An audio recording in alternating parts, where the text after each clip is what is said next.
We are talking about cults of personality today. Yes, there are many of them Yeah. in China, both historical and modern. And not just China, but yes. When you think of a cult, I mean, you might think of Jonestown, perhaps the... Way to get us demonetized like right in the beginning. Yeah, well, what was that? Heaven's Gate Away Team? Yeah, or the Chinese one, Almighty Heaven. The Everlasting Light or something. Anyway, yeah. Eternal Lightning. Eternal Light. Yeah. Is it Eternal Lightning? Yeah, they took out ad campaigns on my videos. I was like, can you guys not do that? Yeah, anyway, we're not talking about cults like Scientology or anything. We're talking about the cult of personality. Yes. And you very often see this surrounding dictators, Saddam Hussein, you can think of anyone. Whenever they're like putting a big picture of someone on the walls of a country and carrying banners around with like glorifying this one person, that's a cult of personality. Absolutely. Yeah. I just wanted to ask you a question. What's that? Who's the dick and who's the tater? What kind of a question is that? Gonna have to put up with him. He's got food poisoning. Yeah, I've been up since 2 a.m., guys. So I didn't know you were gonna actually tell everyone that. That's okay. Yeah, I think they need to know why you're probably not as sprightly as usual. Yeah, you'll get through it. You've been through worse in China. Oh yeah. If you're gonna make comparisons, there's no gosh darn comparison. Absolutely.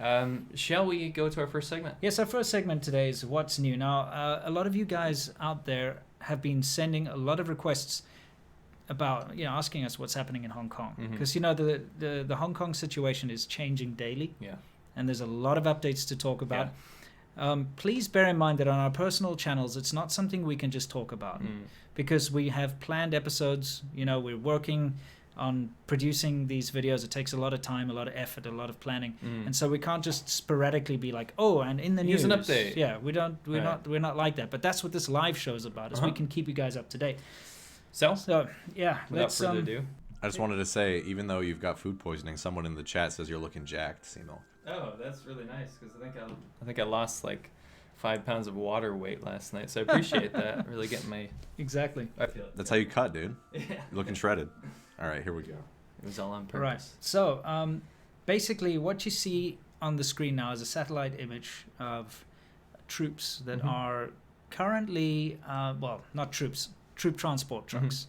And they're in a stadium in Beijing, right across... You mean Shenzhen? Sorry, what am I saying? Why do I say Beijing? I'm thinking because of that's the big stadium. Thinking of Tiananmen Square. And right. Anyway, this is a stadium in Shenzhen.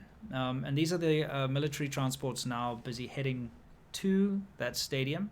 I'm familiar with this road, having driven on it many times myself. What you're seeing here is they've stopped the traffic to allow the military transports to go. And I think we counted about 130 odd trucks. And this is paramilitary, by the way. Yeah, exactly.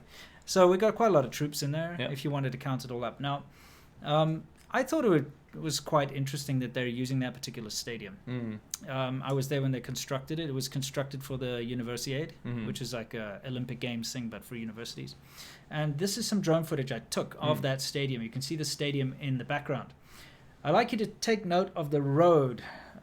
It's called Binhai Dadao. It becomes Binhe Dadao, which means next to the river road, and then it becomes next to the ocean road. It's a major thoroughfare. From that stadium, they'll be able to get all the way to the Futian border crossing and also the Lohu border crossing fairly quickly. I'd say take about half an hour if the traffic wasn't there. But the Shenzhen Bay Bridge is just further up north a little bit, and that's probably, if they need to move into Hong Kong, they're going to go over that big Shenzhen Bay Bridge. So I just thought I'd point out exactly where it is and why they chose that as a strategic point to park all the troop transports. You're totally going to get labeled. We are totally going to get labeled as like military intelligence spies. Well, I took this drone footage. I'm sure they're super happy about that right now. Yeah. So Hong Kong, bit of a mess right now. Tons of, if you guys are new, pro-democracy protests, trying to get this extradition to China bill canceled, if you want to sum it up. This is them taken to the airport. I thought it was a very clever thing to do. Yes. Because then you're kind of on the international stage. Everyone has to pay attention to what you're fighting for.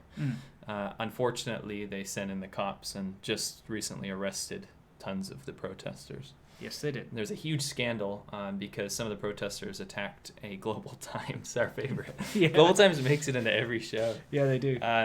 So they ended up clashing and beating the crap out of this Global Times dude, which has spurred this massive Hong Kong campaign in mainland. And right now my WeChat and personal messages are littered with people that found out that I did a video covering a little bit. We did videos covering a little bit about Hong Kong, and they're swearing at me and stuff. Yeah. Because they've been properly brainwashed. You can see on the screen now a lot of the protesters. Can you pause it on the laser thing first? Just pause it quickly. We'll get to that in a second. We got to explain the laser thing. So anyway, the woman's protester, this one chick, I think she was a medic.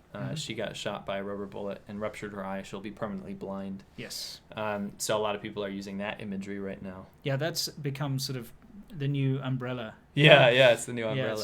So that's kind of, now, just, for a more entertaining aspect to this. Yes. Hong Kongers are definitely different than mainlanders in terms of comedy. Keep in mind how much comedy came out of Hong Kong. Yes. And they have been finding some hilarious ways to protest. So why don't you tell everyone? The laser thing? Oh, man. What we forgot to do is to show that picture of that hair laser removal poster. Oh, yeah. That was so funny. Yeah. So basically what happened here is a student shone like a laser back at police and was like blinding them or whatever. Because they were shining flashlights. Yeah, they were shining flashlights in their eyes. So then they confiscated Can you pause it there, Dion? Yeah. Yeah, pause it right there. So they confiscated the laser and then they arrested him. And so then everyone went out and bought these lasers. And so they made a big thing where that's actually like the Space Museum in Hong Kong. It's and they right turned near, into the Death Star. Yeah, into the Death Star by shining lasers on it. That became like imagery for the Chinese government, basically. And it's what happened was the Hong Kong police and the mainland government made a PR statement saying that they're not laser pointers, they're laser swords. And that they're now classified as weapons. Yeah. So they're like confiscating them and stuff. Yeah. But so they just went apeshit with it. They just kept going. These memes coming out. Yeah, these here. memes This is about actually stores. in the MTR. Yeah.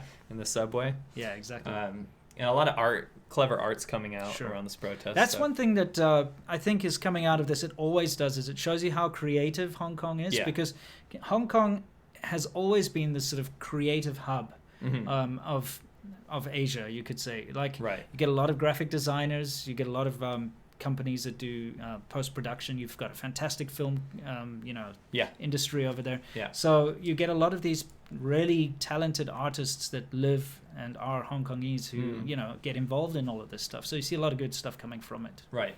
To sum it up, I think a lot of people want our speculation on the whole thing. Yeah. If I'm going to be super general, what people are talking about right now is the whole amassing of troops, of mainland PLA and then also the paramilitary troops on the border. I think it's definitely a scare tactic because what we forgot to include was this huge CCTV, CGTN, state-sponsored, Chinese government-sponsored video that they put out. Yeah. Using what kind of footage? What footage? Do you remember that? They use the Hong Kong movie footage, because there's a theme that runs in a lot of Hong Kong movies, and it's about the respect for the police. And you'll get heroes, like action heroes, like they'll get Liu Dehua, Andy Lau or something, and he's a policeman, and you get all these kind of like gangsters against police type movies. It's a big thing in Hong Kong, and they're good. They're very good. Go watch Infernal Affairs. That's a fantastic movie. Awesome. Anyway, so you got all these, and so they basically cut up all these, like, we respect the police stuff from Hong Kong movies and used it against Hong Kong as if, like, And this was state-sponsored media. This wasn't like a tabloid. It's not the first time they've used footage from movies. They love that. They were doing some kind of, like, maneuvers with jets. And they were military maneuvers, and they used Top Gun footage to say this was the actual official, PLA stuff. So, I mean... So, that video is going around. The way that video ends is the actual footage of the troops going to the Hong Kong border. Yeah. Which is what makes it spooky. That being said, the reason I speculate that it's all showmanship and scare tactics is that they wouldn't pull this massive PR stunt for the entire populace. They wouldn't be shoving it down people's throats unless it was just a way to be like, okay, we got this, and bolster the mainlanders. Yeah. I'm going to throw in some speculation here myself about this whole thing.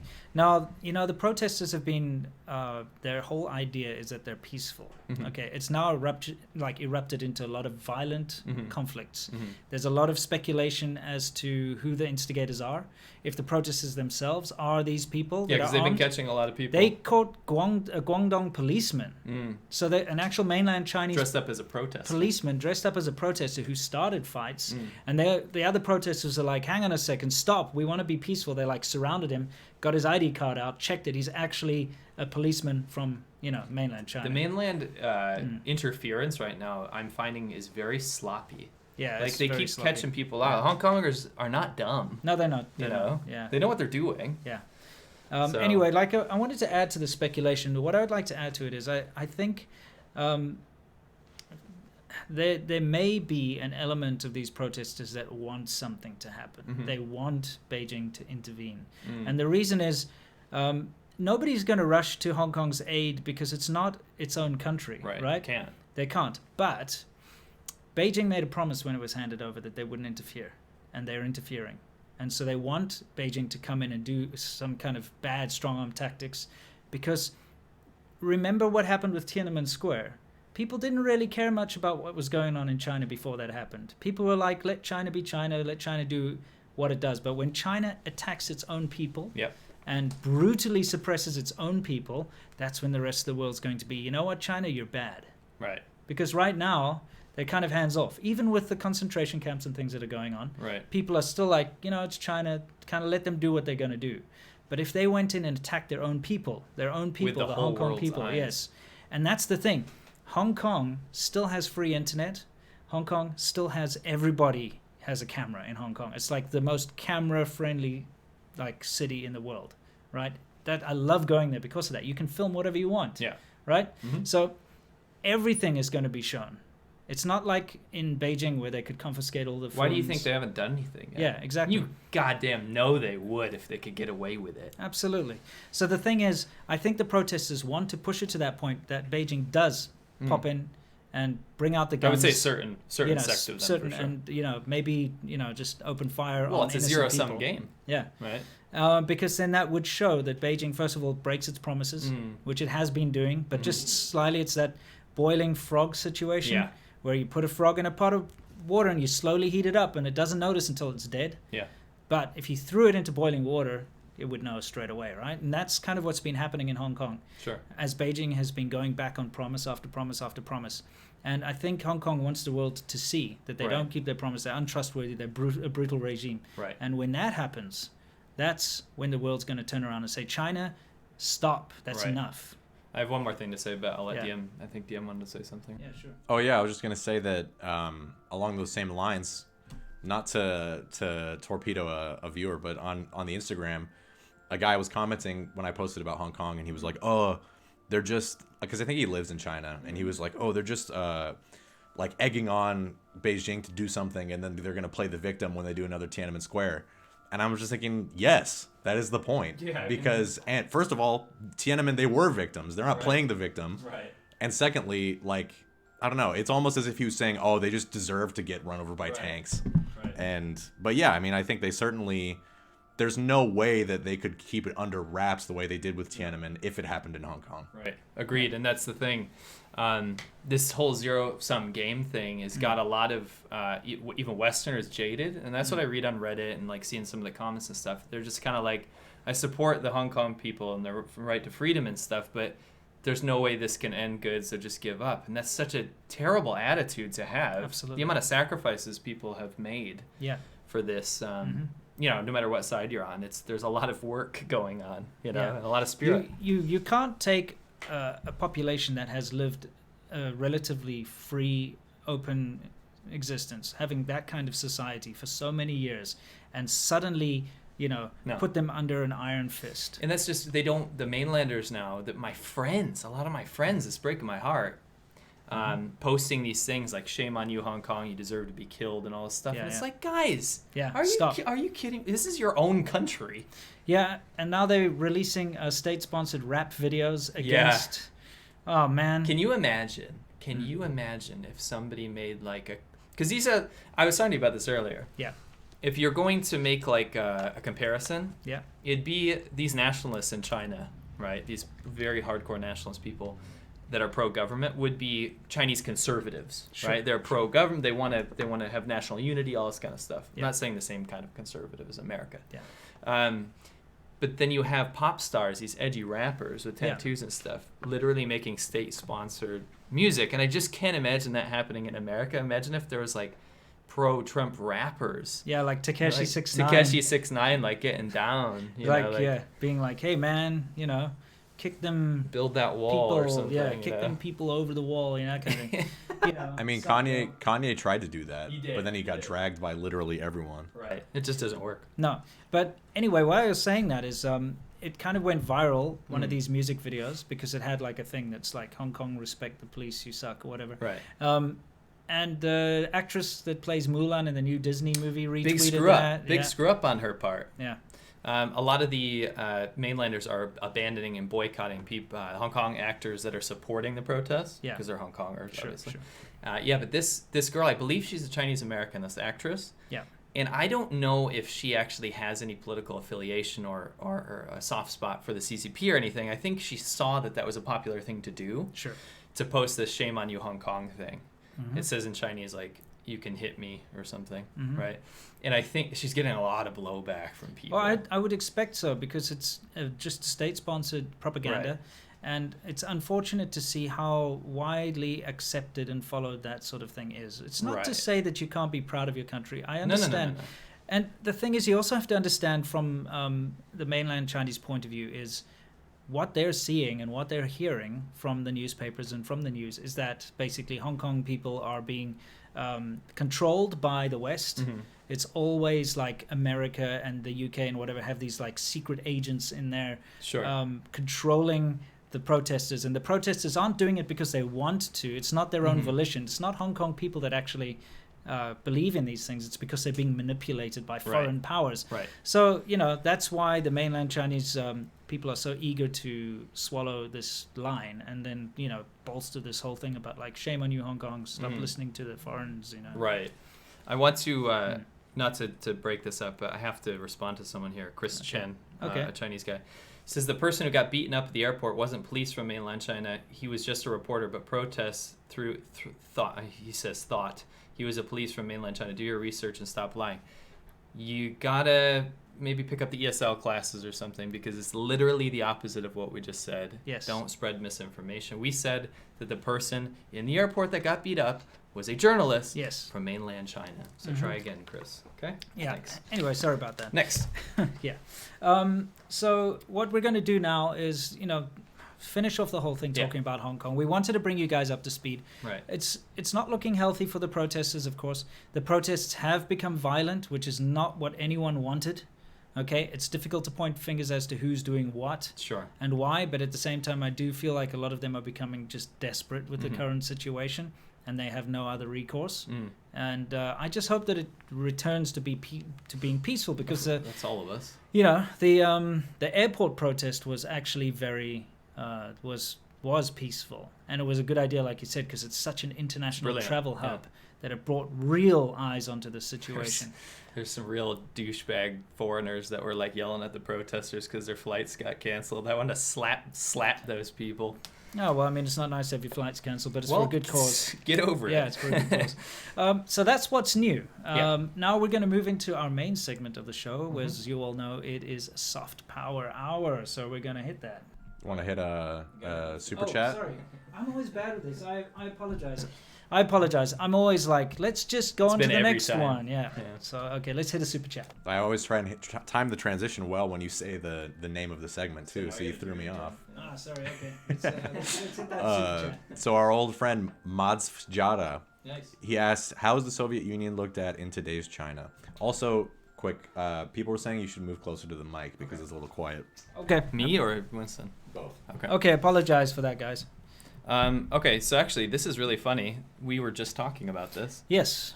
In my university in China that I was teaching at, there is a huge portrait of Lenin, Stalin, and Karl Marx. Yes. Along with Mao, of course, and now there's Xi Jinping there. But very positive view of the Soviet Union in China. Yes. And they look at its failure like the failure of the people to keep that dream going, that Soviet dream. It was a good idea. It was a good idea, but it just didn't work out. I think most college students these days in America think the same. To be honest. All right. I'm not going to I'm just kidding. Completely agree with that. I wanted you to tell everyone what we thought was most funny is why people call this Soviet. Yeah, that's really weird. When we were on the border of Russia during conquering northern China, very often people would call us Sulianren, which means Soviet, a Soviet person, basically. And they still believe it's still going on. Right. A lot of in the rural areas, they still believe the Soviet Union's Right. a thing. Right. So They obviously aren't following news or anything like no, that. but It's you know, like, yeah, our Soviet brothers, they call us brothers Yeah, and yeah, stuff. You know, buy us exactly. a drink. yeah, Soviet I brother. just ran with it. I was Yeah. like, yeah, Soviet Union forever. Yeah. Yeah.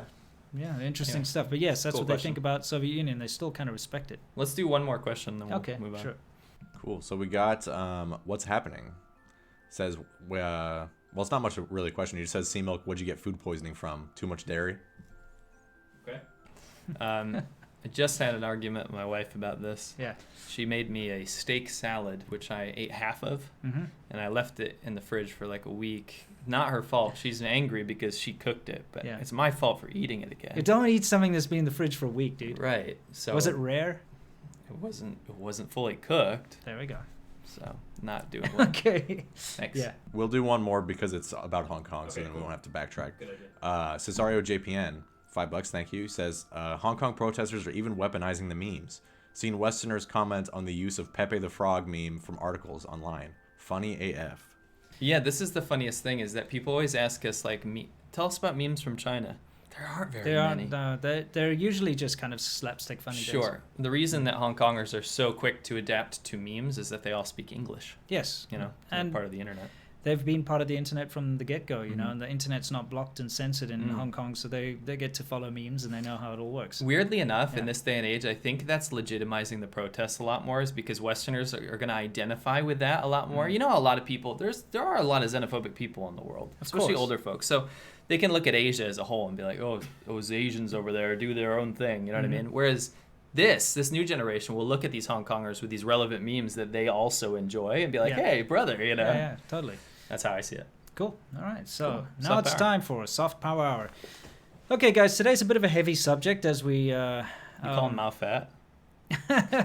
Well, he certainly was. Yeah. But he certainly was. it is a heavy subject, so we're going to get into it.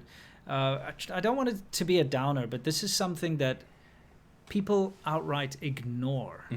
Foreigners that go to China, especially, they kind of outright ignore this, and it actually gets on my nerves. So, I want you to kind of introduce this whole thing okay. with So, your money. yeah. Oh, that's what you're doing.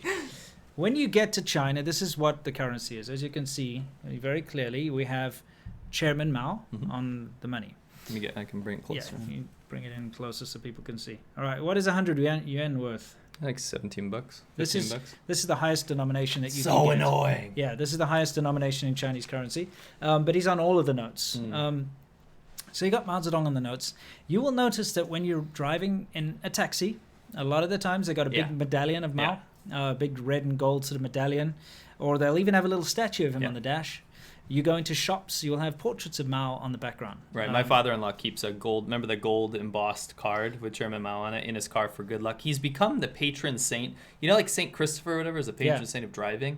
He's the patron saint of driving in China. And a lot of those little Mao busts have the dirt inside. Where he was. Yeah, from like his hometown. Yeah. Xiang something. Yeah, Yeah. exactly. So you see this everywhere, especially if you're walking through the slightly more sort of rural areas. You will see Mao Zedong portraits inside people's homes, inside shops. Oh, it's so common. It's just everywhere. It's kind of like seeing a Jesus portrait in something. Yeah, so, yeah, my exactly. mom has one of those. Yeah, exactly. It's just yeah. Mao. Or like a crucifix on the wall. or something, Crucifix, yeah. So you see Mao everywhere. And when I got to China at first, I mean, I just accepted, this is China, this is the way they do things. But I was quite confused because I'm aware of the failings of Mao. I think everybody learnt in history, more or less. Yeah, we learned in school. We learn like all the mistakes Right. that happened under Mao, the great leap backwards and the cultural devolution, as I call them, which wiped out Chinese culture and led to more deaths. Can we go to the video? Yeah, I would like to talk about this a little bit. I think Yeah. this is quite interesting, and I like the way this was put on. Yeah. If we look at all these dictators here, each Yeah. one of these blood droplets represents 1 million people, right? Right. And who would you say, and I'm not doing apples and oranges like comparing here, but who would you say is the most notorious dictator in history, Western history? Hitler, of course. Hitler, of course, Yeah, right? yeah. Now, when I'm looking at his little blood droplets, that's pretty awful. But Yeah. look at Mao, and I'm Yeah. not doing whataboutism here. Literally, why do not many people talk about this? 78 million people. Yeah. Well, you know why they don't talk about it. You can get us back in there. Yeah, there we are. Covered in his blood now. I got Stalin's blood dripping on me. Yeah, yeah. I've got the King Leopold II of Nice. Belgium. That's due to the Congo, by the way. Yes. Anyway. It fits since you're South African. Yeah, it fits. Oh. It fits. Yeah, I'm from Africa. And I'm from Georgia. Yeah, there we are. Yes, Good you old are. boy. I've had a couple of conversations with my wife and with my friends, Right. my Chinese friends. Yeah, get into this. And it's a difficult conversation because, first of all, a lot of them they blank out when it comes to Mao. Like anything that's bad about that time, they've been from a young age through education and everything. They are not taught the bad things first of all, or they're taught to ignore them and not talk about them. So it's a very uncomfortable subject. Right. It's incredibly uncomfortable. I hate talking about anything to do with communism. Recent Chinese history. Recent Chinese history. Mao Zedong, anything like that. I don't talk about that with my wife because it's incredibly uncomfortable. Makes her very uncomfortable. It makes me uncomfortable. And also with my friends. Okay? So what I do get from these conversations all the time is that China would not be the way it is without him. Yes. He's a great man because He made China. he's the one who made the new China. And yes, he made mistakes, but he's still a great man and China would not be where it is. And then I always turn around and say, okay, what about Taiwan? Same people. He's so small. Yeah. Oh, but it's so small. China's such a big country. You don't understand. You can't compare. Yes, you can. You can. It's exactly the same. It's a different form of government and a different form of leadership. Right. Mao Zedong, it's not mistakes. It's like saying, yeah, Hitler made a few mistakes, but guess what? He did wonders for the German economy, Right. which he did. Right. Yeah, he brought the nation together, which he did. But he is rightfully demonized, whereas Mao is not demonized. He's not demonized. He's worshipped. Right. Still to this day, like we were saying, in the people's shops, in their homes, on the money, you have pictures of someone who led to the death and starvation of so many people. Now, then they'll also say, oh, but it's not his fault. It was foreign influence that caused this, famine. It's always the communists something were backed. else. Yeah. Like seriously, like against Japan. Yeah. What would have happened without the foreign interference there? Yeah. You know what I mean? The convenient history. The problem with all of this is that China's got a long history. They know how to deal with famine. They know how to deal with drought. Okay, because they've been an agrarian society forever. They know how to deal with this stuff. Mao did things that prevented them from dealing with these things. Right. He's the one who told everyone to kill all the sparrows. He's the one who said stop farming and make metal instead. Kill the landlords and teachers. Yes, kill all the intellectual people or send them to labor camps. He called Chinese culture disgusting. Yeah. He hated Chinese culture. He actually wanted to get rid of Chinese characters. He actually wanted to get rid of Chinese people so that they could sustain. Well, Not even joking. That was the thing. He was competing with the Soviet Union. That's why you had those backyard metal things. Yeah.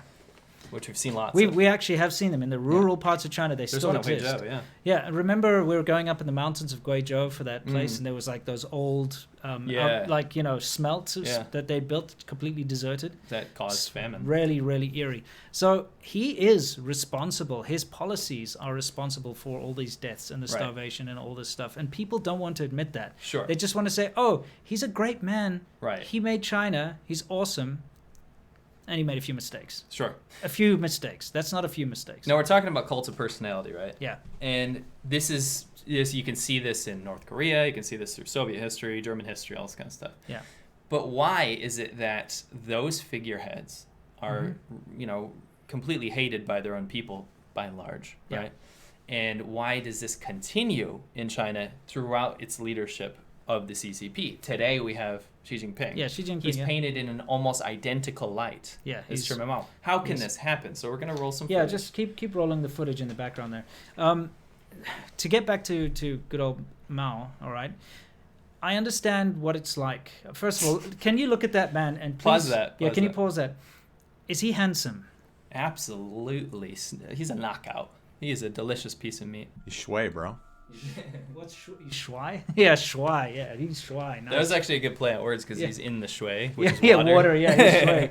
Be water, my friend. Let's go back to the money here because, okay. Mao hated money, by the way. Yeah. Anyway, I remember quite clearly when I first got to China, and I don't know why the conversation came up, but it actually had nothing to do really with Mao. But I was just pointing out it's interesting to have him on the money. And one of my students at the time, because I I was teaching young adults at the time. She was like, yes, he is so handsome. Do you know how many times I've heard that? Yeah. And everybody says Mao Zedong is handsome in China. They might say he's handsome but a little fat. Right. No, seriously. That is the perfect quote. Yeah. You just need the accent. Yeah, but Handsome. Yeah. But to look at this man that you can see on the screen and call him handsome is ridiculous. He is one of the ugliest people alive. This is actually what this whole episode is about. How can someone be so manipulated mentally to think something like that? Yeah, roll the footage. You can keep it going. Let's watch this handsome man. He may be the ugliest dictator that ever lived. Yeah. No, he's not a handsome man, but everybody calls him handsome. Now, I do understand charismatic, right? Yeah, I guess. He? I don't. That doesn't look charismatic to me. But that's his older years. Like his Chinese was wicked bad, and this is him in modern times. He's everywhere in China. No, he is absolutely. The fact that this cult of personality will actually brainwash people into thinking this man is handsome, is kind of a big point of this podcast. Yes, because he's not a handsome. He looks a lot better looking there. Do you think that's an accurate photo? Oh, no, we have some really funny representations. We've got to show you a little later. Let's just keep rolling the footage. Okay, he's not a handsome man. No. Charismatic, yes. Maybe he was a great man to his people. And, we cannot discount the fact that in the beginning of his whole campaigns and everything, maybe he was what China needed. Maybe he was a good leader. Maybe he was somebody that the people could look up to. And, especially in modern history, China has felt downtrodden. And I've got to put myself in the shoes of Chinese people. Sure. And I have to say that, yes, they need someone to look up to say, you know what, we're a powerful nation, we've got a big history. Because of the ways the dynasties have always worked. We have a powerful history. We're Right. going to move forward and we're going to make something of us. We're tired of these foreigners interfering and telling us what we can do and all that kind of stuff. So you know what? Let's build a nation together. And that's positive and that's good. And I like that. But then when he's like, okay, but let's just destroy all of our history. Let's tear down the temples. Let's get rid of the murder people. Let's get rid of the four olds. Let's Right. destroy Chinese culture 100%. Then his initial good build up is all gone. No, it's dead completely. Yeah. So Mao jerky. yeah, he becomes Mao jerky. So anyway, this awful dictator had his moments, obviously, when he was starting out and everybody loved him. When he was biding his time, letting everyone else die. But why is it, do you think, that in modern day China right now, he's still on the money and people still love him, even though everybody knows he did these bad things? Why? It's like having Hitler on the Deutschmark. It is. Or the euro. Yeah, the euro, sorry. So why do you think it is? Well, there's one, not a correction, but to clarify, you said everybody knows. That's completely untrue. True. Everybody knows handsomest something. man in the world, by the way. Seriously, we got to talk about kiss this. him? Can you pause it? Oh yeah, they pause it there. I actually read this cool book by his doctor who fled to America. Yeah. Very thick book, but completely documented his life because Mao trusted his health to him. Yeah. Mao was so paranoid, just like any dictator, that he was going to be assassinated or poisoned or whatever. But Mao, apparently, he didn't believe in sleep schedules. Okay. He'd sleep whenever he wanted, wake up whenever he wanted. He predominantly ate hong shao rou, which is pork belly. Yeah, which is actually pretty good. I love it. Yeah. And he brushed his teeth with black tea. Yeah, well, he gargled. Swished it. He didn't brush his teeth. He didn't believe in brushing his teeth. Yeah.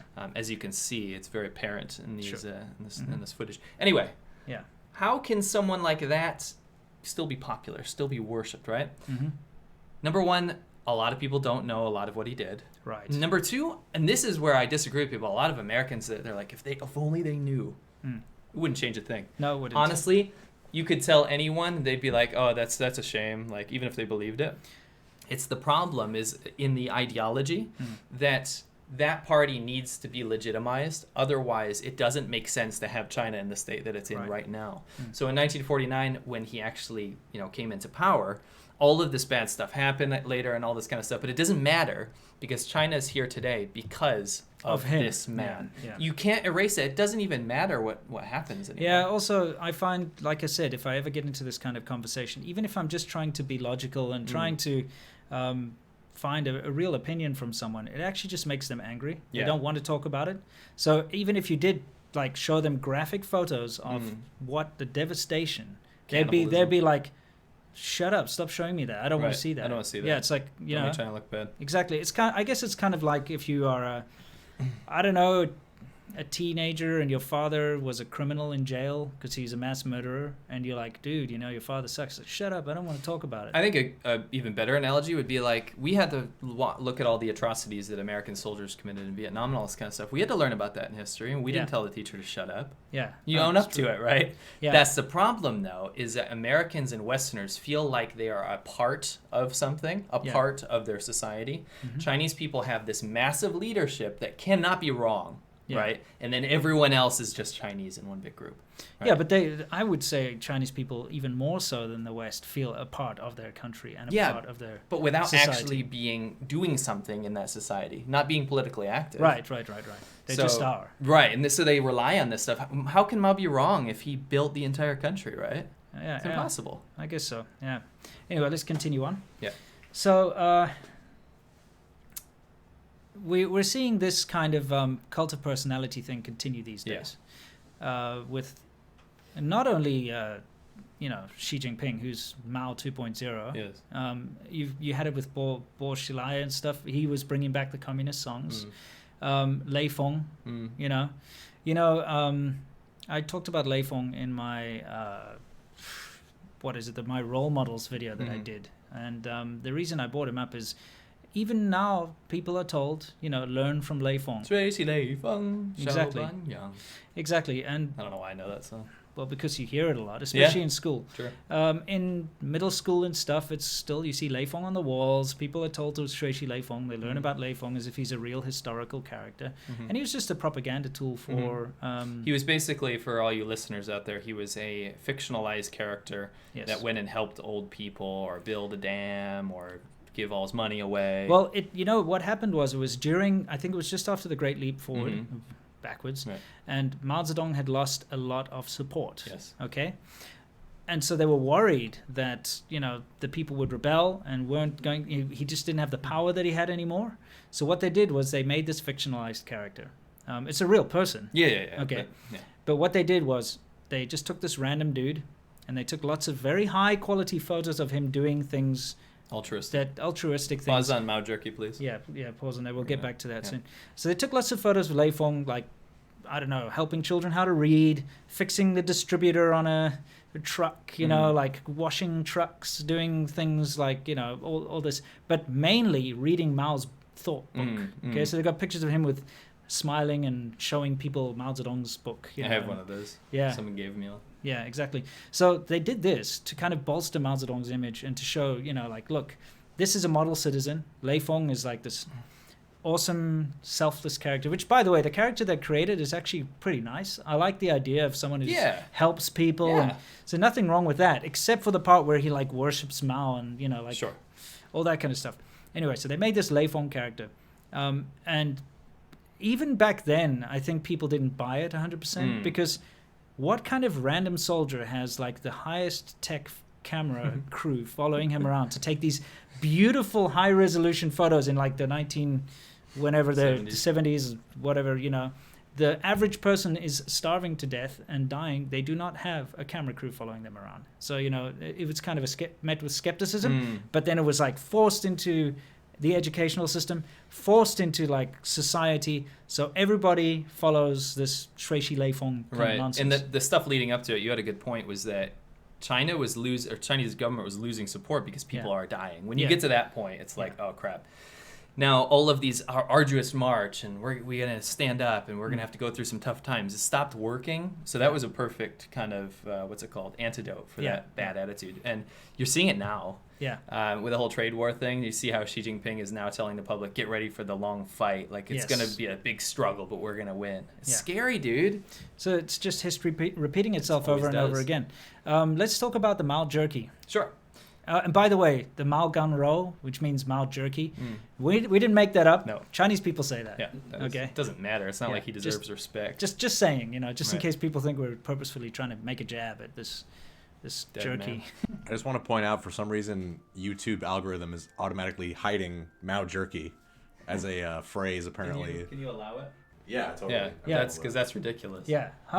Mao was a jerky. Okay. How do they... YouTube, what are you doing? Yeah, you can't say Mao jerky? Yeah, that shows you how far the the nationalism goes. I mean, they might be flagging people saying that. I bet Wumaos are flagging them right now. Yeah, probably flagging them. That's what it is. So Mao, I'm going to say it more. This is a very big slice of Mao jerky. Yes. By the way, this is once again just the CCP copying the Soviets, because this is Lenin is the same way, right? Entombed. If you look at the the Chinese Communist Party, everything that they've done up until now is just basically a copy of the Soviet Union. That's the issue I have, and I hate to go back on this, but we always say, how can they still love Mao? Mao hated you, if I'm speaking to China. Mao hated Chinese people. He hated everything about it. He wanted control, and he wanted to compete with the Soviet Union, right? So if you look at architecture or anything made from 49 up until now, it is still a copy of the Soviet Union, which is ridiculous because it failed. Yeah. Military uniforms, everything. Yeah. But I mean, didn't Mao say something along the lines of, he's so lucky because he could, have half of his population 70%. die? He said, 70%? I can lose 70% of my population and it wouldn't mean anything because we have so many, basically so much fodder. He just didn't care. He's a very, very bad man. There's some really bad scandals about him too in his personal life. Yeah, which, I mean, we don't need to get into that. You read that book. It's a great book. I can't remember the name, but just read any biography about Mao. And autobiography. Cool. I'm a piece of jerky. I'm a piece of jerky. You can find me at Whole Foods. So anyway, he's laying here dead. They copied London, right? Yeah. I read a funny story about how when they were embalming him, apparently his ears and pieces of his body kept rotting off, so they had to hire scientists from different countries to glue it back on. Oh no. Okay. But he's still there. Yeah, he's still there. You can go and see him in Tiananmen Square. Yeah.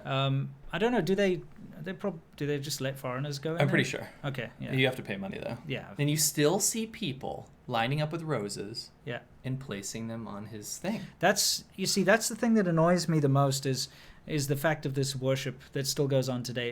It was such a strong personality cult.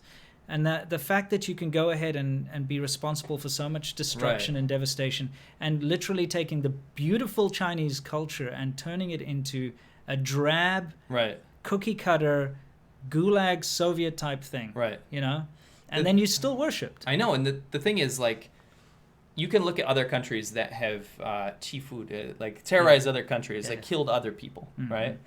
Wars, all this bad blood between countries. But this is a country and the current leadership that is still worshiping the same person that killed his own people. Yeah. That's what makes this very special and very strange, and I think hard for a lot of people to grasp.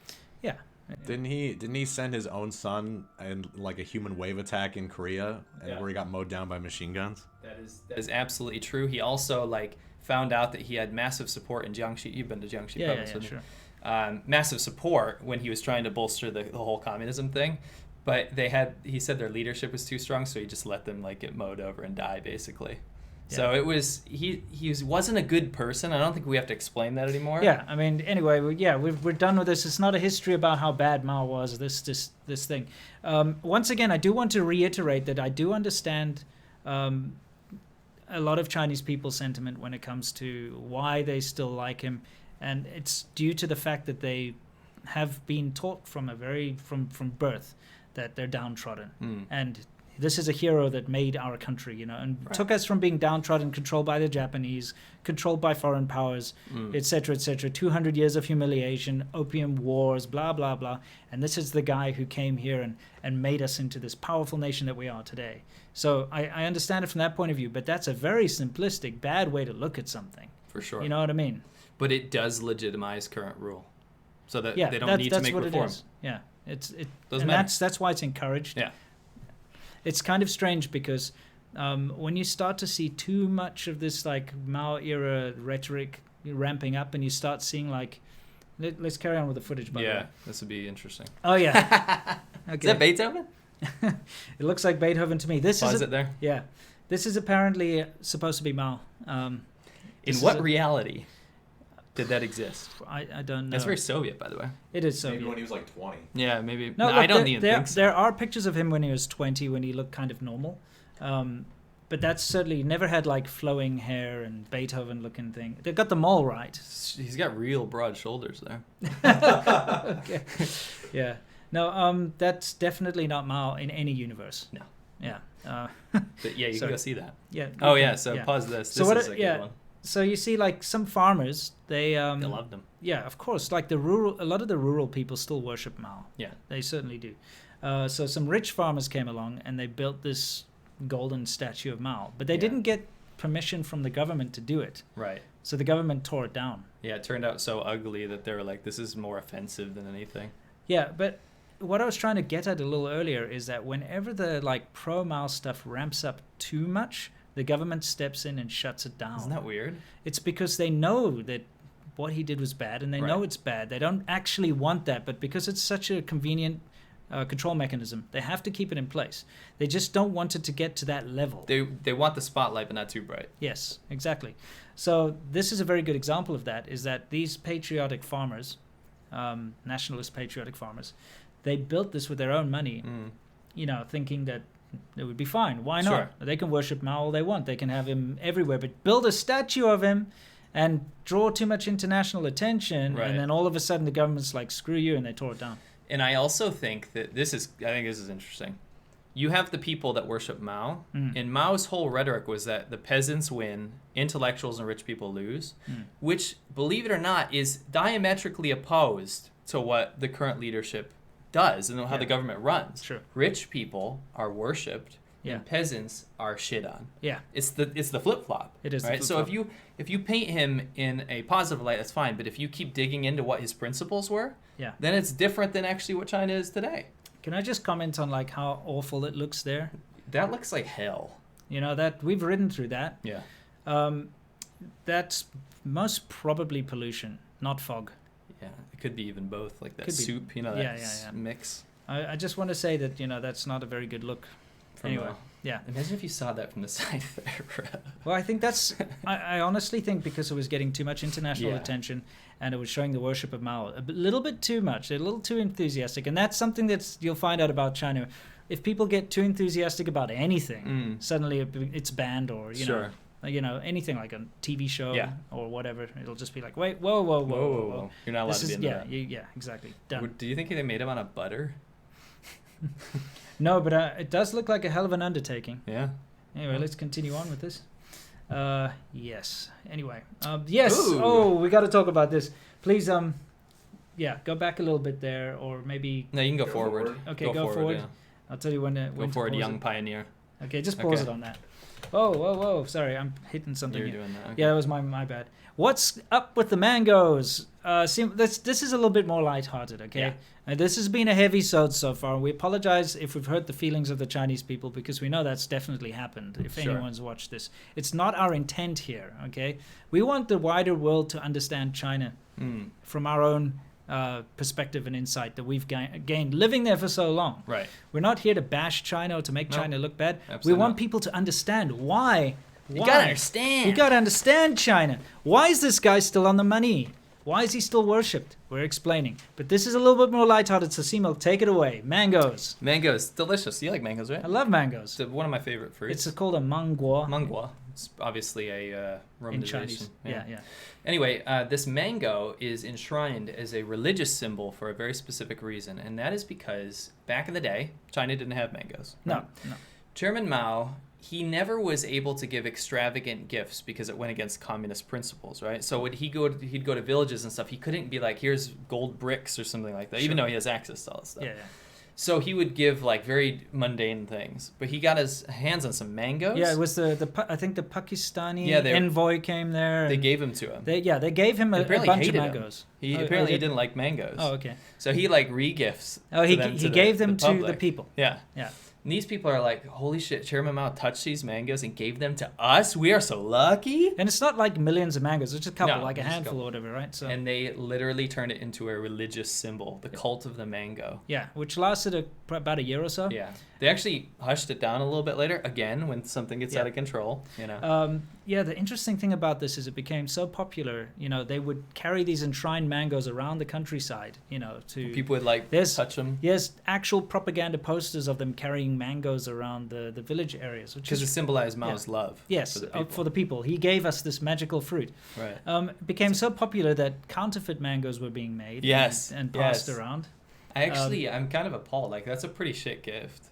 Yeah. You know what I mean? Like, I like mangoes, but you don't just give someone 2 mangoes and then it turns into like a freaking political tool. I think it's quite interesting, and it is. It gives you a very good mindset into this cult of personality. The fact that somebody can give someone a mango and it becomes like a godlike symbol that's carried around in a glass case around the countryside like a deity shows you how powerful these cult of personalities are. Who needs breaking bread and like feeding 5,000 people with 2 fish when you got 2 mangoes, bro? 2 mangoes. He didn't even need to make more. No. You know, that was enough for everyone. Yeah, exactly. Now, this is funny, and the reason that we actually included this bit of trivia, because it's obviously not relevant now. No.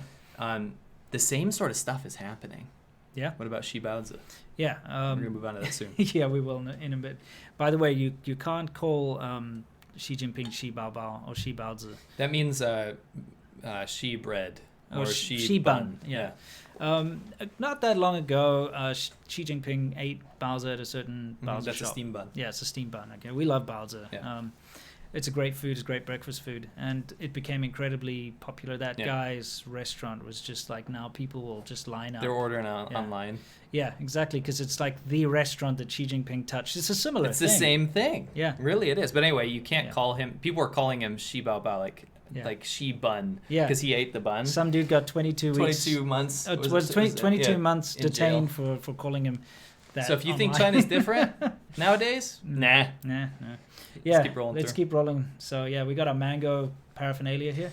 These are what we were talking about. Can you pause that? Handsome Mao. Yeah. That's the That's lipstick atypical. Mao, That is the handsome picture of Mao. Yes. That is the most handsome picture, and you see him everywhere. That's the one people like to remember him by. But it's usually the donut hair, you know. I always thought it was weird that these kind of exorbitant gold-looking wealthy symbols, like these like talismans that they have, completely go against everything that Mao was for. Yeah. He didn't want to be enshrined in like a wealth, like we need to get rich and stuff. But Chinese culture is too deep for that. Yeah, you can't take that out of it. And you'll see now you've got what, Jiang Zemin and Jiang Zemin, Mao, and Xi Jinping and there's Hu Jintao's in there. Yeah. So, you know, this is the kind of thing you see in taxis hanging from the rearview mirror when you drive around. That's what we were talking about earlier. Now you know. Right. The thing is, with the last president, if you guys don't know, his name was we shouldn't say president, dictator. Last dictator of China. Or chairman. Last chairman of China. His name is Hu Jintao. I kind of liked him. No, I'm not. Well, I didn't like him. I liked China under him. It was like the best time in China. It was more relaxed. Yeah, it was. Things were growing rapidly. People were more friendly. He did a lot of bad stuff. I'm sure but in a different way that didn't affect us. I'm sure he did. If you're like basically a dictator, you know, you've got complete control. They've got the Politburo and all that stuff. There are a few checks and balances, but not really. So, you know, when you have that much power and control over a country, of course, you know, things get out of hand. Power corrupts. My point was you didn't see talismans of him. No, you didn't. You're right. You do see talismans of Xi now. Yes. A lot. Yeah, you do. Which is weird. Yeah. As much crap as we give Mao too, not to be a jerk, but Jiang Zemin looks like a burn victim. Jiang Zemin looks like a frog, and he actually spoke English, which was hilarious. If you guys ever want some funny stuff, Google like Jiang Zemin like freaks out in English. He just goes on this tirade. It's hilarious. He's a funny dude. He's opposed to Xi, by the way. Is he? Jiang Zemin's powerful factions are still around. Okay. And she's kind of butting heads a little bit with him. Yeah. Oh, cool. Let's if you guys want some soap opera, CCP soap opera. If you care about that stuff, yeah. See, this is the kind of stuff we wouldn't see 5, 6, 7 years ago. Yeah. Okay, here's Xi visiting a. You know, this is basically. Remember Want me to take you out for the subtitles? Sure. Yeah. Okay. Basically, remember the 2008 earthquake in Sichuan, which was awful. We spoke about that last time, and what you're seeing here is basically this village was rebuilt, and so he's visiting the people again. Right. And you can see a very similar thing to. It's the same as the Mao stuff. Yeah. It's all very similar. Right. What's going on here is they bring out the ethnic minorities. You know, they make a big show of it. You know, and he comes and touches the thing, and everyone's going to go to that restaurant now. And, you know. It's you see presidents like visiting places and doing things like this for charity and whatnot, but the thing is like this is all set up PR campaign for the CCP, and the people that end up in these interviews and stuff are just like almost in tears. They're like, he's so awesome, he's so professional, I love him so much. Yeah. You know what I mean? I'm not gonna like egg on people too much for doing things like that. It's totally fine. You can have your heroes in life. You know, you can look up to the leader of your country and have respect for him and everything. There's nothing wrong with that. What I honestly have a problem with is the fact that people are willing to defend to the point of making an enemy out of you. Defend the bad actions. Because, like I've said during this video, I see nothing wrong with the good actions of people. I can say that, Mao Zedong did good things. He did do good things. Everyone does good things. Charles Manson probably did good things. He probably rescued a bunny or something. I even do good things. You know what I mean? You're looking at the picture in the wrong way, though. It's like, make an enemy out of me if I'm ragging on the good things. If I'm saying China shouldn't be its own country, it shouldn't have done this. If I say something like that, I agree. Right. Go ahead and attack me. I'm a piece of shit. I'm going against, you, and I'm disrespecting you and your country. But when I'm saying this guy should not be worshipped because he actually probably killed relatives of yours, never mind that, he wiped out the entire culture of your country.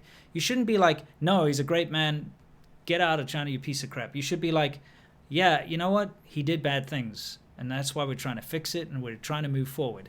Don't go back. Don't make me an enemy. Don't make us an enemy. Don't keep worshipping this terrible man. And that, my friends, is why Taiwan and Hong Kong do not want to be a part of mainland China. Yes, because it's very easy to answer. If you go to Taiwan and Hong Kong, you don't see pictures of a dictator on the wall. No. I mean, what's his name? Chiang Kai-shek was horrible, but guess what? They're taught about it. Yes, they learn from their mistakes. The White Terror is over. Yeah. They don't love him. No, they don't. And you'll see the normal kind of thing where people can either follow their religion that they believe in, their Confucianism or their Buddhism or Taoism or whatever. You see that in Hong Kong and in Taiwan and in Macau and in Singapore and all these things. Yeah, same people, but being able to maintain their original culture. Yes. And that's why I've always said, if you want to see Chinese culture, the real Chinese culture, you don't go to China. You can't. I was expecting that, and I was sorely disappointed. And I've traveled just like you around the entire country looking for that. And you find remnants. Yes. You'll find temples that, or little ancestral temples and things. You'll find them. But they're all run down.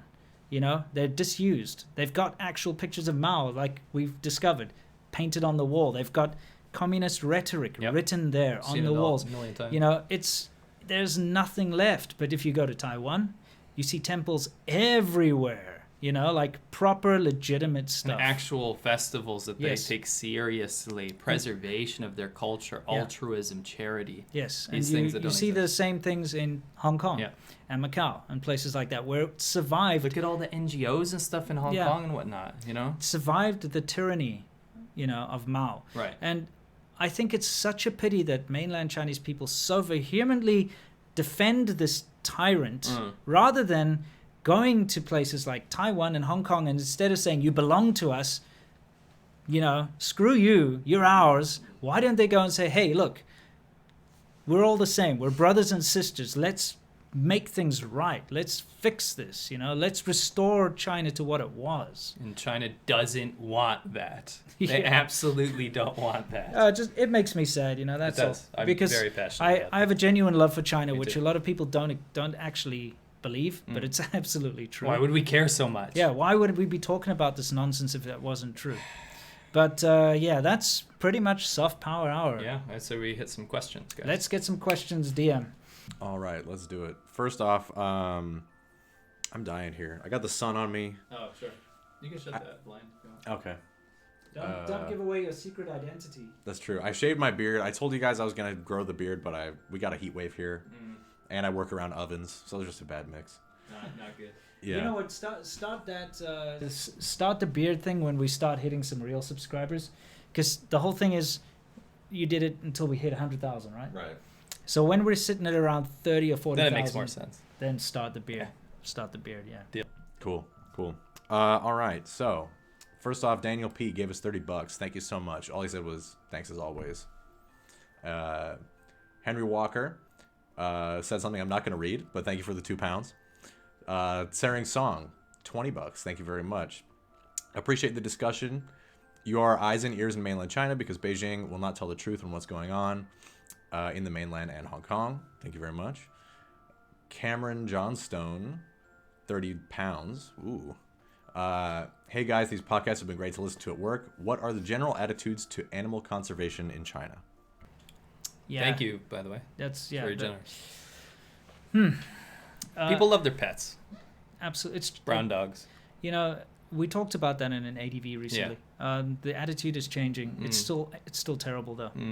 People are not taught to respect life. The attitude towards conservation specifically is to go to other countries and get the stuff you've already killed, like wiped out, particularly sea life. I mean, there's going to be no fish left. Makes me so angry. These poorer African nations that can do nothing about it are having their seas and rivers stripped clean, and there's nothing that can be done about it. South Africa, where I'm from originally, they keep catching illegal Chinese fishing boats off the coast, destroying the local sea life. Right. To answer that question specifically, what we can say is that nobody cares because nobody knows about it. What you'll see on CCTV and news in China is how bad Japanese people are for killing whales, things like that. Yeah. But then they'll never talk about how these illegal fishing boats are going and completely destroying sea economies. Yeah, conservation is not high on the list of China, and it's not in the Chinese zeitgeist. No. People aren't thinking about it, and that's because, remember, people are still recovering from being poor. And so if you're poor, believe you me, the last thing you give a crap about is like animal habitats and animals. That's why when you get a rich country like America, you see all this crap about save the poor dogs, donate and you see like a scraggly dog that's been abused every or something. Minute 7 dogs die, and then send $12 a month and you'll get this badge that says I saved an. Who the hell has time for that when you're starving or you can't afford to send your kids to school? Right. It's only for rich people. Yeah. That kind of crap, that kind of thing is only for rich people. 2 Chinese countries that actually do care, Hong Kong and Taiwan. Dude, when it surprises you when you go to Hong Kong. Yeah. You see this is a monkey sanctuary, all this stuff. It's very pristine. They're this is our goal to hit this population of dolphins or whatever. Taiwan does the same thing. Huge conservationists. So also bear in mind that when people see China, especially through the news, you see these beautiful cities. You see all this wealth, this big economy, this big military. But when you're in China, the majority of the people that you meet are poor or very much just breaking into the middle class. Yeah. People don't have time for this. If you're part of the younger, more sophisticated generation, yes, you do see people caring about conservation and stuff. But in general, you got a dude who can't even read and write in the rural areas. He's going to catch every damn bird that he sees. Of course. Because he's going to make money for his family. Yeah. Agreed. So just bear that in mind. That's a good question, though. Yeah. Let's do one more before we move on. Word up. Also, I'm just going to point out, we're going ham today. We're already at the hour mark. Whoa, we got to speed it up. Yeah, we're not even to Quanxi yet. Oh, crap. Okay. Let's see. Rupert gave us 10 pounds. This might get us demonned if I read it, but he says, you have to give Hitler credit. He did kill Hitler. That's actually pretty funny. Dadon, 10 Australian dollars. Random question, have you ever thought about motorbiking around Australia, or at least part of it? It's huge. Yes, absolutely. Yeah. It's on our list. For sure. Dude, C-Milk and I, we wish we had more time to do more stuff like this, because that's our real passion, is to go exploring, riding, traveling. It's difficult when I've got a pregnant wife at the moment, you got 2 kids. This is not an excuse, though, and this is not us saying we're not doing it. Of course we're doing it, but we have to be very... There's a tier list. And the stars have to align. Yes. So it has to be okay, let's take a month and let's go. Because every time we go somewhere, it has to be at least a month. Yeah. Quick answer is we're going to India next. Yeah, India's next. Australia's on the list. Right. Cool. Next. Cool. Next up, some Jordan Trusco just asked, what did Chinese people think of Australia? What do Chinese people think of Australia? It's one of their favorite places to go. Yeah, they've got a lot of influence over the Australian government over there. China has infiltrated real estate market. Yeah, the entire government. Australia belongs to China. That's why they like it so much. Literally. Strong words. No, seriously, it does. Pretty much. So, yeah. They were a bit liberal with China in the beginning, and it counted against them in many aspects. Yeah. It's a lot of pushback now. My mother-in-law, by the way, loves going there. The thing about Australia is, and I know people in Shenzhen who, they love it because, first of all, it's a good place to go study. So they go study there. They're very well protected by law there and everything to do what they want. They send their beggars there, for goodness sake, these days. Australia is just way too liberal and open for its own good, and so it's been taken advantage of. Can I put it that way? Yeah, that makes a lot of sense. I have friends who set up businesses like just flipping cars and stuff, and things like that, and they make a lot of money, and they love Australia because there's a lot of opportunity. Yeah. A lot of Chinatowns. Yes. So yeah, I would say, my wife loves Australia too. She went there and did an internship for 3 months. It's the doctor internship. That's how I met her. I trained her for that whole thing. And she has nothing but good things to say about Australia. She loved the animals, and she loved the environment there. She went skydiving. This is cool. She says she loves the animals, but she didn't get attacked by a drop bear, apparently. Yeah, no. Or a jackalope. No, definitely not. Anyway, shall we move on to Quanxi? We got to rip through this, dude. Yeah. Okay, so Quanxi Corner, what we're going to do is we're actually going to play a little video for you this time. Usually we have a question in Quanxi Corner from someone who wants to know... Wait. Pause this. Yeah. We're not on the video yet. Oh, okay. Okay, let's get the video on there. Okay, so... Yeah, who's this handsome fellow over here? Guys, and this is... I know you're probably not watching. This article has been posted by 3 different accounts. Mm-hmm. 1 by a foreigner, and 2 by some like legal groups. This is called Solutions Consulting. Yeah, there are a bunch of Chinese girls that are like lawyers or whatever, and they help with visa stuff with the foreigners. They won't stop stealing my stuff. Yeah, dude, this is your wedding photo. Goddamn credit. Yeah. You know what I mean? Yeah. This is copywritten under YouTube, by the way, because I used it in my material. Yeah. I didn't give anyone permission to use it. I'm not one of those weirdos, but don't use my picture constantly. One of them was about why are foreigners always cheating on their wives. Yes, and they use this picture. Yeah. Stop. It's like... I will literally sue you lawyers. You know? Little lawyer. They're a bunch of little lawyers using my photo saying it's theirs. That's an Irish joke. Yes, yeah, exactly. We made that on the CNC or whatever. Yeah, so anyway, this is funny that you chose this, because now I'm representing this. Yeah, it's true. Well, if you press play over here, what we'll do is... talk about this one. This is something I'm kind of passionate about. Say, why are foreigners married to Chinese women? Which is kind of weird, because the article's actually talking about foreigners married to Chinese men. I don't get it. Why they're having such a problem. And it's basically just they're going through the problems that face, especially women that marry Chinese men. Right. The number one problem is they get married, and then they move to China, okay? And then they find out they can't work. Oh, okay, yeah. Okay. Now remember, we've talked about this at length, and we've got a lot of pushback. But if you get married in China, you may not work on a spousal visa. You can't do it. Stop. You can't. It's not possible. They're like, oh yeah, but you can just go get a work visa. But it's not. There's YouTubers making these videos trying to prove that wrong. It doesn't make sense. No. So what you're saying is, if you go to China and get a work visa, you can work. Yeah. Cool. Great. But then it doesn't matter if you're married or not. So what? Yeah. But if you're on a spousal visa, you can't work. Now you see, that's all good and well. Okay, if you want to do that. But the requirements, if you do want to get this so-called green card, okay, which the legendary green card, if you want to get that, one of the requirements is, which will be coming soon because I highlighted it, I remember. So when you see it highlighting a sentence, can you just pause it for us, DM? It's coming up here. Because, yeah, I got to get back at this. What they're finding is, so they move in with their Chinese husband, and let's be brutally honest here. If you're a young man in China looking for work, you're not going to get a good salary. Okay, your starting salary is going to be low. Yeah. It's not enough to support an entire family. No. You know? Yeah. Can you just pause it over there for us? And we'll get back to that later. Yeah, right there. So what happened with the first person in this article is they got married, and the husband got his first salary was like 2,700 RMB, which is what? Like $500. Yeah, it's not a lot. So she wanted to help supplement the household income by getting a job, because she could as an English teacher. Yeah. And then she found out, oh wait, but I'm not allowed to work on my spousal visa. I'm married. I went through the ceremony. I'm part of the family now. I've gone and done the whole thing. I've got the official photos. I got the official book. I did all the blood tests. I did everything. I am now your wife. Little factoid, you get a blood test when you get married in China. Yeah, you do. It doesn't actually mean anything. It's just so that you know if your husband or wife has got a genetic disease, so then you might not want to have kids. That's the reasoning behind it. Anyway, the thing is, so here you have a situation where it's like, I'm married, I've done everything. I plan to live here for the rest of my life with my husband or with my wife. That's your plan. That's kind of like me. I got married. Yeah, too. So, yeah, and they use your picture for this. Yeah. Okay. Well, there you go. And then you're like, but wait, I'm not allowed to work to support my family? So you have to have a stable salary. Well, we're getting to that. Okay.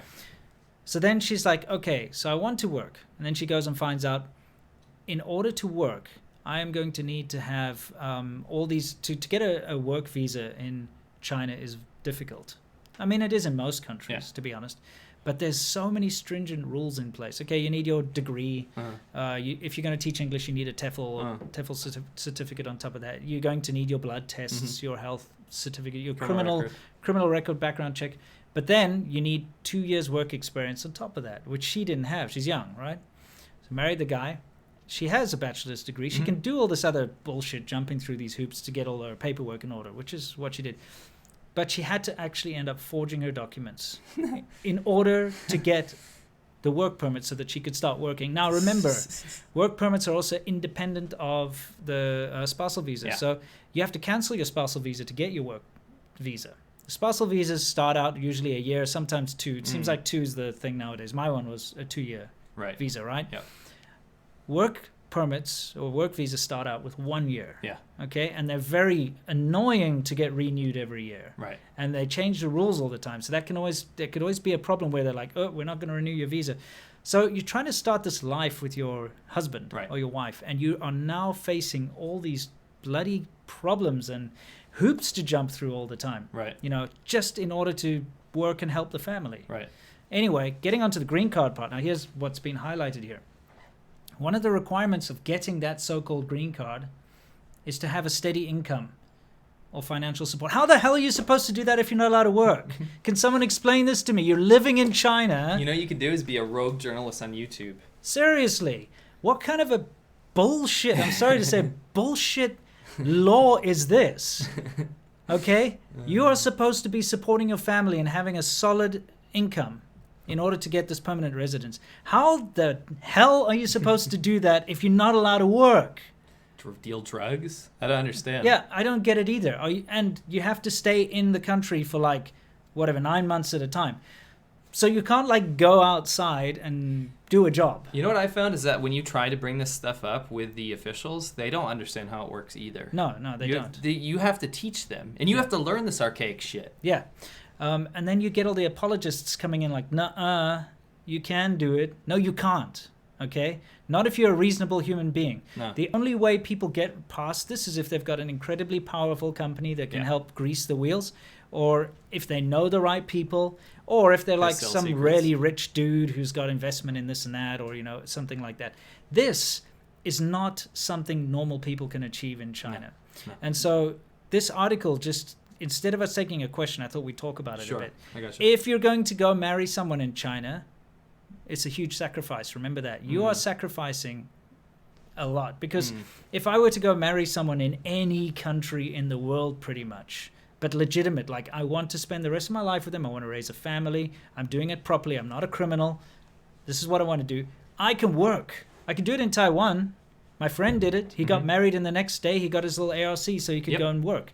And that's the thing. China is so backwards when it comes to this stuff that if you get married to a Chinese person, you better love them a lot like I love my wife. Because you give up so many basic human rights. Right. You are just a Stuff garbage. you don't even think about. Yeah, you're just a garbage outsider at that point. Right. You have no rights. You're visiting your wife. Whereas you come to a place like Australia, America, New Zealand, it doesn't matter, any place in the world, Bolivia, I don't know where, freaking Belize, I don't even know. You name the country. When you marry a local person to go live there and raise a family, you will be able to work. There may be some hoops and things you have to do. It's not a lot, but you will be able to work because you're married, because of the spousal visa. And this is China. This is where China is super backwards. So I just wanted to put that out there. I think it's some useful information there. Yeah, remember. Clean up your act. Fix this crap. If you want foreigners to like China, to integrate, sure. I would be a hell of a lot more of a happier man if I hadn't had to fight against this absolute garbage. It was for mind-numbing. All these years. It's insane. You try to integrate. You try to be a part of society. You want to live there. You want to raise a family there. But they're like, no. Nah. You're not allowed to work. Nah. Anyway. Let's take a quick question, then we'll go to worldview. Let's do that. Alrighty. Nikolai Steen gave us 50 NOK. I don't know what that is. Oh. God bless you, boys, he says. Thank you very much, Nikolai. Amansol, $2. Cult of personality versus Stockholm syndrome. He said cult of. Cult No, of. it's cult of. Like a cult, like Jonestown. Yeah. Cult of. OF. Cult of personality. Are you teaching me? Or? No, him. Oh, okay. Yeah. You, of course, you know. You came up with the title with me together. Anyway, yeah. Cult of personality versus Stockholm syndrome. Is that a question? Yeah, we put a question mark at the end, so. Stockholm okay, syndrome's gotcha. actually not really a real thing. I mean, it's based on that story, but it's overblown. Oh, okay. I mean, we all know what it means and stuff, but like, it's not like they actually all sympathize with the terrorists, the kidnappers and stuff. It's only like one or two of them gave some Right. positive comments. I mean, I guess you could say it's a similar idea, if that makes sense. Yeah. Yeah. I guess you could say it's quite similar. Yeah. Cool. All right. Move on or another question? One more and then Cool. Mad Gal Design Co. gave us $10. Thank you. You guys rock. Is it true that Hong Kong citizens are selling their property and fleeing? How do expats feel about Hong Kong? Be safe out there, you guys. You have families now. Thank you very much. They are fleeing to Taiwan. Taiwan is taking them in. Mhm. Other countries are talking about taking in Hong Kong refugees. They're good members of society. It's not the Yeah. first time. 1997. A lot of people left. Why do you think it's called Vancouver? Hongcouver is, Hongcouver, yep. Called Hongcouver. A huge amount of Hong Kong people kind of fled. But you know what I found was quite interesting? A lot of them fled, but then they kind of went back. Yeah. Because Hong Kong's such an amazing place. It is. I know we're going to get those people, oh, they live in cages and stuff. Right. No, stop watching Vice, okay? Vice is garbage, first of Right. all. And people don't all live in cages. It's incredibly expensive to live in Hong Kong, so people have tiny apartments there. That's just the way it is. But Hong Kong's a beautiful place. It It's is. incredible. It's got its own special thing. So I think people miss that. Yeah. So they, I think you know, I think they also saw that China was being true to its word. Yes, I mean, they it were- was left alone. yeah, they were afraid in the beginning that Right. they were just going to be railroaded, you know? And it's happening now. Yeah. So they went and bought property, moved all their assets, and kind of set up overseas, but then moved back, a lot of them. Yeah. So I think what might happen is the same sort of thing again. Like the ones that didn't at that time Mm-hmm. might do it now, Right. if they can. We are super running out of time, so we're going to have to do this worldview very, very quickly. Okay, yeah, let's hit worldview. Cool. I also was just going to say, I think you guys were right about Wu Mao's flagging the chat, because Ginger Gaiden, nice name, said, when do you guys come to plan to come to Japan? I hope to do a subscriber meetup, and that was flagged. Just because he mentioned Japan, I think. That makes a lot of sense. Well, you better show that comment then. Well, he's read it, so Okay. it's fine. Yeah, cool. Let's hit our last segment, which is worldview. Now, we had an argument about this segment earlier, and that is because I wanted to talk about this, and you're like, but that's not really worldview. Mm. But I think it is. You know why I think it is? Well, you know why I think it is, because we talked. We've already about had this conversation. Yeah, we're just going to roll this clip Mhm. and explain what's going on in this particular clip. Yeah. So there's a custody battle, right? Mm-hmm. Custardy battle. Yeah. I see the mother is the woman in white, Okay. and these thugs now are busy snatching the kid. Yeah. Okay. So this video, you can see it's very recent, Mhm. 11th of August. This is not 2019. graphic, by the way, so don't flag Yeah, us. it's not graphic. I mean, it's just crappy, you Yeah. know. So the mother's holding on to the baby for dear life. These thuggish, disgusting people are tearing the baby away from her. They're holding her down. And the end result is that they make away with the baby, actually. And the father of the baby now has it, okay? So the baby's fine, by the way, if anyone's wondering. I did follow up on this, because I posted this on my Instagram, Mm-hmm. because it really upset me. I posted it on the day it happened. As a father, this Yeah. makes me go crazy. Yeah, absolutely. And you know, I've got a history with kidnapping in China. Mm. Like, I've made videos about it. I've stopped the kidnapping ring type Mm. thing on the subway in Shenzhen. I despise people that put the children's worst thing in lives the in world, danger. Yeah. So for me, this really appalled me. So I made an Instagram post on it. So the long and the short of it is that they made away with this this child. Mm-hmm. And it was basically the grandparents had Pause it hired. there. Yeah, you can pause it there. Had hired those thugs, basically to kidnap the child. Mm-hmm. So they ran away with the child, and there was a bit of an uproar because that video went viral on the Chinese social media, and everyone's like, "Holy crap! What's going on with this kidnapping?" And then the local public security bureau of the area sent out an official statement to say, "Don't worry, it's not a kidnapping. It's just a family dispute. Right. So it's all fine." Right. And that's why I wanted to say this is worldview, is Mhm. because Where in the world I was gonna do that joke. Come on. is that a view? Bastard. Wow. Okay, so Seamilk, I've been talking a lot and ranting a lot. I would like you to explain to me what would happen in other countries if something like this went down. It's very simple. There would be a court case. There would be arrests. There would be interviews. There would be media coverage. There would be everything. There would be justice for the party of the child, people who lost the child. There'd be assault charges There'd at be least. assault charges. There would be charges on enacting or enabling organized crime. It would be a huge thing. Kidnapping. By the way, I want to throw this in real quick. People don't understand the scope of how big organized crime is in China for this kind of stuff. You can hire thugs to do anything for you, pretty much. And it's these villages of these men that don't have jobs. They usually get wrapped up in this kind of stuff. Yeah. But anyway, this happens. Dude, sorry. A friend of mine actually got beaten up because he wanted to leave at school, like before his contract was up. Right. And, you know, it was one of those small little English teaching schools. And the woman who ran the school was like, no, you have to stay till. He's like, no, screw you, I'm leaving. So she hired thugs. It's so common. And they came and beat him up. Yes. They, on the side of the road, got out of a van. Actually happened. Yep. Anyway, please continue. So anyway, the reason this happens in He China... deserved it, by the way. He's a complete douche. Okay, fair enough. Good job, thugs. Yeah. The long and short of this is that this is allowed to happen in China because... Yeah. I've said this a million times, and I hope people are taking me seriously. China does not have a rule of law. You can only get in trouble in China if you are a direct threat to the government, right? This family matters stuff, and I'm not talking about that great show from the 90s with Steve Urkel. If you have a family dispute or something even remotely related, even if there's thugs involved, even remotely related to family, children, aunts, uncles, all this kind of stuff, the cops won't touch it. Yeah. Like that woman that was getting beat up, my next door neighbor. When I called the cops, they wouldn't touch it. It's just a family matter. So domestic abuse is huge. Yes. Child abuse is huge in China. And things like this happen because it's not the government's job to do anything about it. Exactly. Right? There's no rule of law. It's really annoying. So if you see a couple fighting on the streets and you try to intervene, everyone will be like, no, what are you doing? That's not your business. Yeah, it's family. We talked about it before with that couple that were fighting in Paris, I think it was. Yeah. No, in New York. Oh, it was in New York. Okay, Chinese couple they were on holiday and they came to blows over some disagreement, as they would normally do in China. And they actually got arrested. And the husband got charged. And, you know, they were she was like, no. No, I'm not going to press charges. But they're like, no, you can't assault someone in public. It was like, wait, what? Yeah, you got to know laws. It's kind of interesting that China, like, the police can do whatever they want. Normally, like, they're so intrusive. But then when it comes to family members, it's like, don't tread on me kind of thing. Yeah. Where they can't, like, there's all the Chinese families are like sovereign citizens all of a sudden. Yeah, absolutely. Yeah, so... I wanted to show this comment. Maybe you've read it by now, but I don't want to rag on this guy. I don't know if he's really like a bad guy or not. Nice guy. He's probably a nice guy. This Gvnish or whatever. NG Avinash, I think. Oh, there we go. NG Avinash. Okay.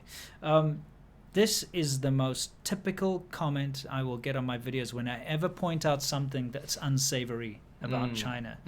Is I've seen worse happened elsewhere in the world. That sort of thing is no China specific. Okay. You know, I feel like an idiot reading my own reply. Can you read it for me?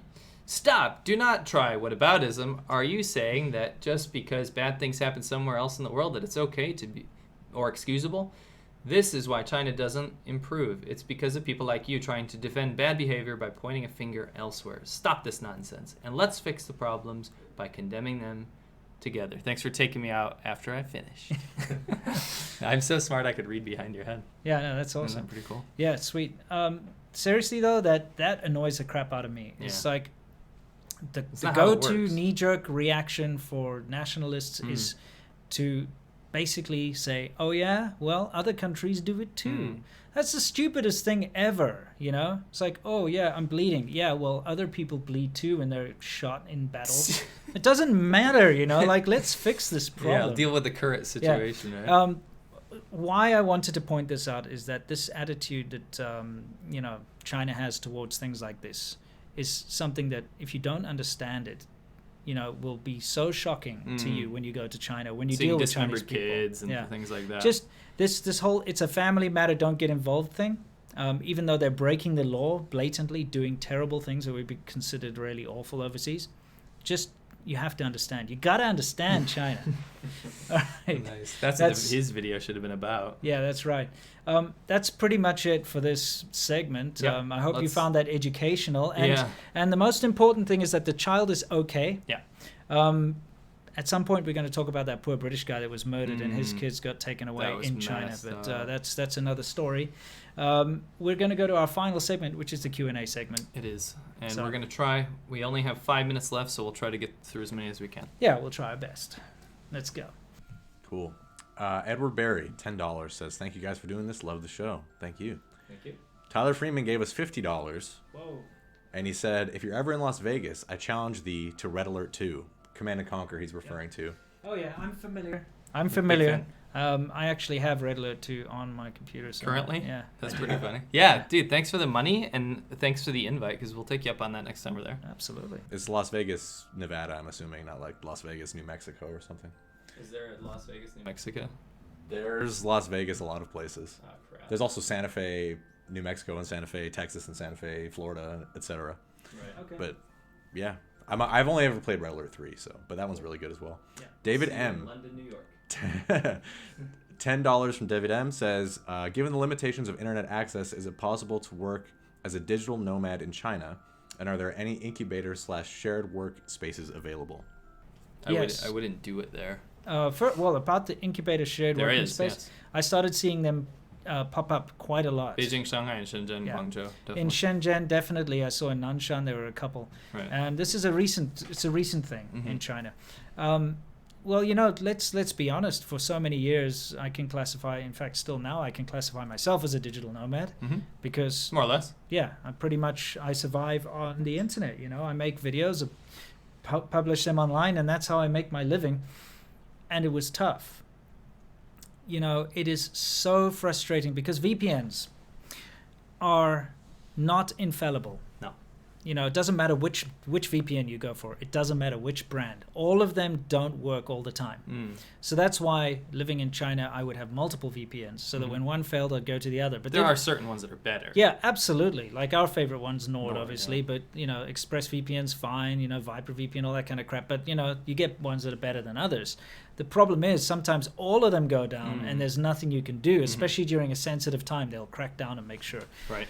So it's incredibly frustrating. If you're like an Android developer or anything like that, you cannot access the Google servers. Like it's always cut off. It's always annoying. So honestly, if you're willing to put up with constant disruptions, you could do it. But I wouldn't do it in China. It's too expensive. Yeah. It's too expensive. Why not just go to Thailand? Thailand's a good idea. It's dirt cheap. Yeah. I know a lot of digital nomads that go to Thailand because first of all, you can rent a place for next to nothing. You can get fairly good internet there. Go to Taiwan. Yeah, Taiwan's even better. If you're interested in China, go to Taiwan. Yeah, because Taiwan's got incredibly good internet. Yes. Rent is cheaper than in mainland China. Way cheaper.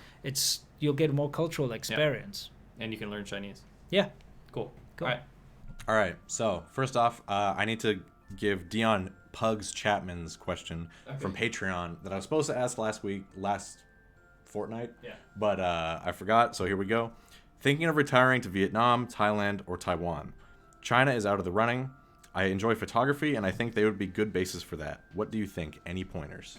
I'd rank them. I'd say Vietnam last. Why last? The infrastructure's not there for retirement. He said Taiwan, Thailand, and Vietnam. Yeah. Okay. The infrastructure is not there for like a super comfortable retirement. It's pretty run down. It's pretty run down. It is. Thailand's got some infrastructure, and it's also cheap like Vietnam. Yeah. And then you got Taiwan, which I would choose absolutely if you could have a first world lifestyle there. Yeah. Absolutely.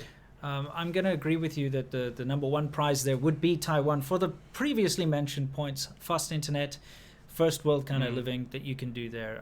The culture. That's something I always loved about Taiwan the most, and the reason I love going there is to see what I always expected I'd see in China. And you can also be part of it. Yeah. You know what I mean? Yeah, they don't exclude you.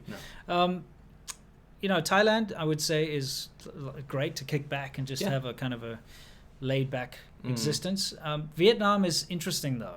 And it's interesting. The reason I would put Vietnam number 2, and the reason why I do that is because Vietnam's going through that massive boom right now. Yeah, but if you're retiring... Oh, well, yeah, I guess for retiring... For an adventure, it's great. Yeah. Yeah, that's the thing. If you're an adventurous retiree and you want to see things growing around you and be a part of something big, I think Vietnam would be good for that. Sure. Yeah. But if you want to relax, no. Cool. So next, we've got some questions both from the chat and from Instagram. Okay. You can ask your questions at ADV Podcast on Instagram.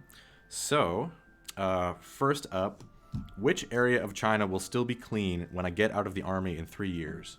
In terms of pollution, factories, etc. This person's in the military and they want to know where they can move in China. Interesting. What would you say right now would be a clean place? Parts of Inner Mongolia. Parts of Fujian, southern China. Mm-hmm.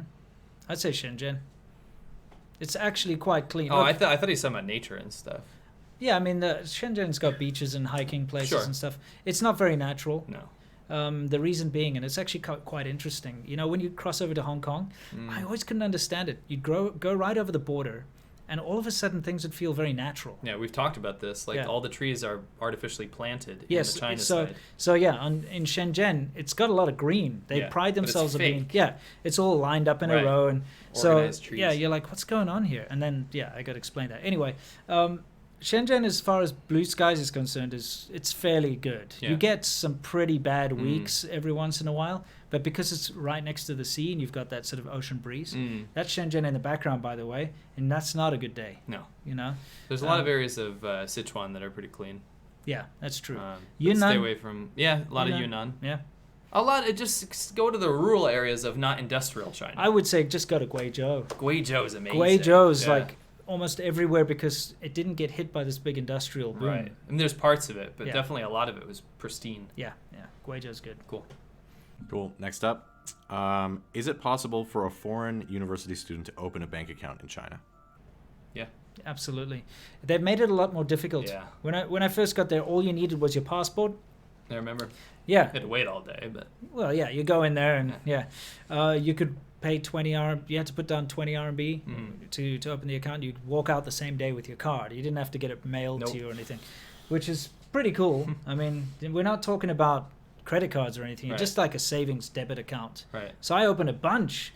But, all those old ones that I opened, they sent me messages like, you must come in and confirm your ID and your place of residence and stuff. Otherwise, we're closing the account. And I closed a bunch of them. I've got 2 that are still up and running. But these days, you do need your that temporary residence permit of where you live and a bunch of other paperwork. But if you're a student, you probably just need some kind of paper. Visa, and I think you need a recommendation from your university. From the university. It should be quite easy. Yeah, I wouldn't worry about it. All right, Dan Ferens, our sugar daddy. My man. He says, will you be riding Royal Enfields in India? Well, you just donated $100, and we weren't going to tell anyone. But absolutely we are. We're absolutely going to 100% we're riding Royal Enfield Bullets. Yep. And it's actually part of our big storyline, which we're not going we can't disclose it, but we've got it's very important. A super, super cool idea. It's the first time we're going to have a storyline. An actual storyline. It's cool. Yeah. With like an end goal. Yes, it's going to be amazing. Dan, you're the man. Yeah, seriously, dude. That's freaking amazing. Thank you. Thank you so much. Is that storyline going to have like character arcs? Yes. A plot, B plot, C plot? Well, actually, I'm in this particular storyline, I will become a multi-armed blue elephant god. Nice. Now, you're mixing Shiva and Sri Ganesh. Whatever. It's different, dude. I'm going to learn. That's why I'm going to India. Okay, all right, fine. All right, next up, from Instagram, we got a question. It says, Dear Winston and Seamilk, thank you for all the work you're doing. Quick question, do you think the emerging global free internet by SpaceX, Facebook, and Google will disrupt the society in China? What are the possible long-term effects of these independent sources of information? Thanks, and keep up the great work. Okay. That's a good question. Sorry, I was just reading some of it. Yeah. Okay. I don't understand some of these people's comments. Okay. Let me ask you this, Seamilk. Yes. Tell me about satellite TV in China. You can't have it. I mean, it sucks anyway. Yeah, but especially when I got there, 2006, satellite TV was still a kind of a big deal. I feel like satellite TV and cable TV are all dying mediums because you can stream everything. But yeah, you're not allowed to have a satellite dish in China because you can get outside networks. Yes, it's actually illegal. Yeah, you have to have state approved. You do have people that sell them. Yeah, it's all like under the table. It's very hush hush. And then there's hack cable boxes as well. Yeah, exactly. And they'll come put a satellite dish and kind of hide it somewhere. It has to point east or whatever, Yeah. But you're not allowed to have that because that means you can watch outside TV, as you say. So if the internet was satellite-based... The problem is, if it is satellite-based, you're going to need some kind of a transceiver, you know, and it's going to have to be big. So it'd probably be like a satellite dish or some kind of a massive aerial. And they'd know, and they wouldn't allow you to do it. China would rather shut down and go full internet blackout. And I you can quote me on this. The CCP would rather black out the entire internet permanently than ever open it up. I think you're think about 100% right. They'd cut the cables. Yeah. Snip, snip. The thing is, they've got a very well-functioning intranet there. Everything that they need is right there. So the local citizens wouldn't even miss the outside world anyway when it comes to internet. So you just say same recycled. Yeah, they might adopt the same thing that like North Korea has or whatever. Yeah, it's exactly. It's like an internet database. Yeah, it is. They could still have their Weibo and their little things. As much as we joke, it's almost like that now. Yeah, it is. Like Xi's Thoughts app that you're forced to use. Yeah. Come on. Yeah, it is kind of silly, isn't it? So yeah, I think they would snip. They would, totally. Cool. What do we got next? Next up, I was just going to say, I think it's a good thing that we go over time sometimes because Dan keeps us waiting with that. Keeping on the edge. He's like, waits to the last 10 minutes of the show. Yeah. Lao Wai, what's your favorite brand of fake beer? It's a good question as you're here on your deathbed. You can maybe reminisce to that time that you got poisoned. My favorite brand of fake beer? They're all awful. I mean, they'll all kill you. You know what one that didn't kill me, though, or make me feel too bad, was Higgle-Jiggle-Filgopus.